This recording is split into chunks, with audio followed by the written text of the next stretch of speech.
This is another episode of The Naked Truth, brought to you by Judicial Freedom Writers, and my name is Ramon. My name is John Singletary. And today we're going to be talking about equal opportunity employer. Many times on jobs, John and I worked in many opportunities as far as employment, to where you had opportunity of moving up. And now, me personally, I've had opportunities of moving up when I found out that the guy that they gave the job to actually had less qualifications, less education than I did. Now here, that when you're talking about, John, I had a guy that didn't even have a GED. Here, I'm a college graduate. This guy didn't have a GED, and they had him over me. Happens many times, many times. I worked with Fortune 500 companies in America, and oftentimes you hit the glass ceiling, you hit it real early if you're African American. Worked for some great companies, but it's not the company itself and their policy all the time. Many times it's the management within the company. Recently, this has been a blatant thing that I was informed of recently. My brother, he was over at Boeing. Now, Boeing was headquarters in Seattle. They moved to Chicago, but along with the move went some of their practices. We know, coming from Seattle, Boeing had a racially restrictive covenants in the residential homes that they built. And you can get on Wikipedia and look it up. Many of the neighborhoods had a racially restrictive covenant that said that if you were African American, that unless you were either a maid or you were a groundskeeper, you were not allowed on their premises, and certainly not to purchase their property. Here in North Charleston, South Carolina, Boeing has a situation where they built a new plant, and some of their practices connected with that have come down.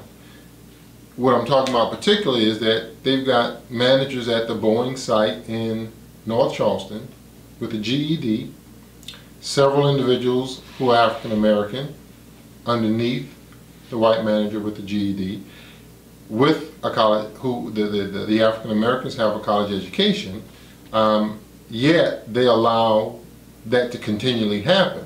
Now, what makes it blatant is that there was a Caucasian female who was put into that group. She found out that the manager didn't have an education past the GED, and she complained. And when she complained, what Boeing did was they actually took her, created another position for her, and removed her from the group. However, they left the African Americans there.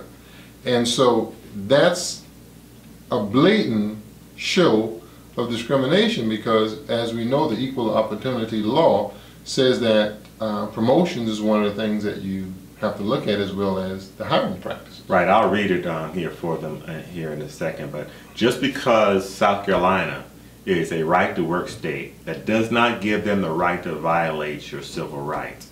According to the law, Title VII of the Civil Rights Act of 1964, as amended, protects applicants and employees from discrimination in hiring, promotion, discharge, pay, fringe benefits, job training, classification, referral, and other aspects of employment on the basis of color, race, religion, sex, including pregnancy, or national origin. Religious discrimination includes failing to reasonably accommodate an employee's religious practices where the accommodation does not impose undue hardship.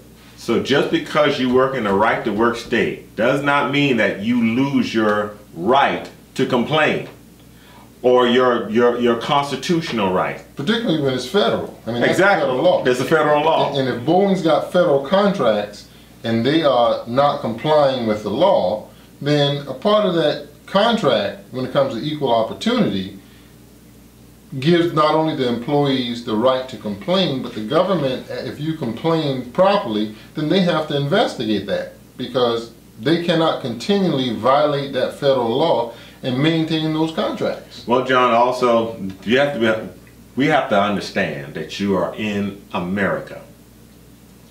And being born black in America, you're going to have a problem. And being born black in America and in South Carolina, one of the most racist states in the Union, you're going to have a problem.